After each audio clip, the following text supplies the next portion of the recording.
they don't realize that they're in a delusion. They're in a delusion about themselves, and then they create a delusion about you as their intimate partner. They create the idealization phase is where they create in their mind an internal representation of you. I think Dr. Vaknin calls it an introject or a avatar of you in their mind. They do not see people as separate people from them.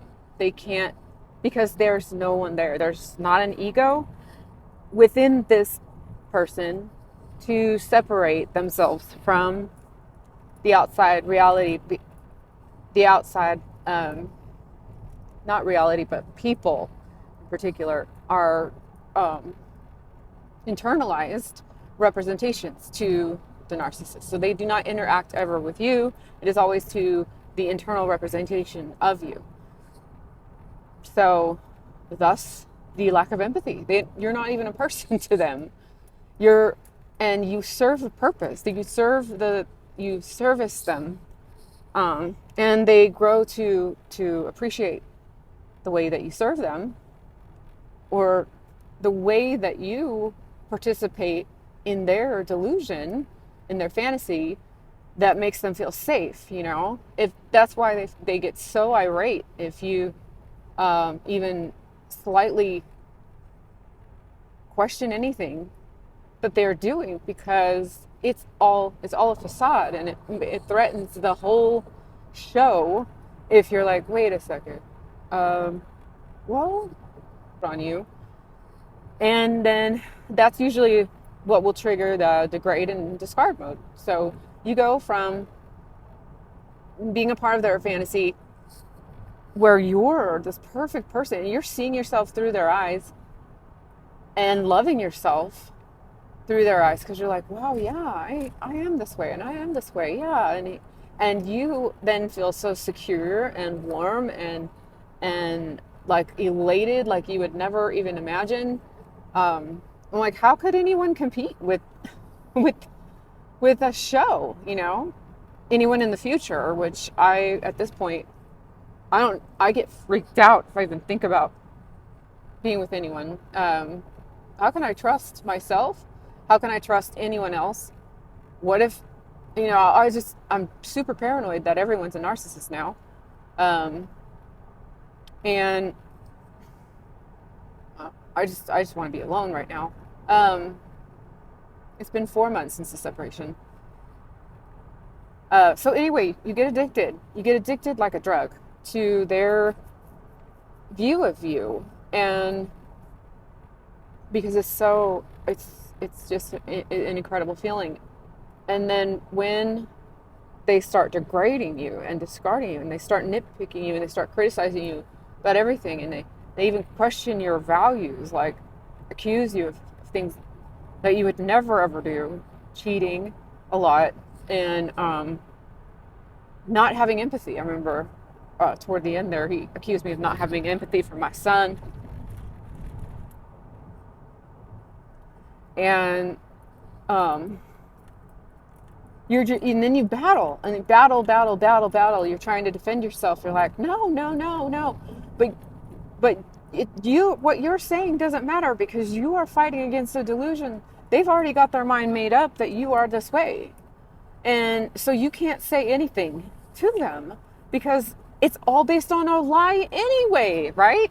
It's not based on like certain facts that they received, that they decided, well, based on these facts, I'm going to make this determination about my wife or girlfriend, or if it's a woman who's a narcissist, her husband or boyfriend. I'm going to decide that, they decide that they're going to believe this particular thing about you.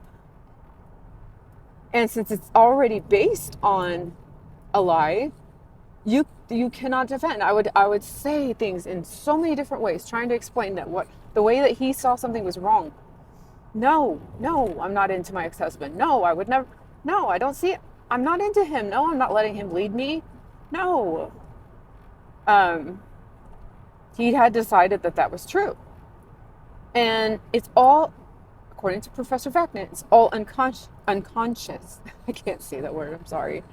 Unconscious. Not like, unlike the psychopath will do things consciously. They will consciously deceive and be evil. Narcissists are not evil. They are very, very broken. I can't even really say it's a broken person because there's not a person there.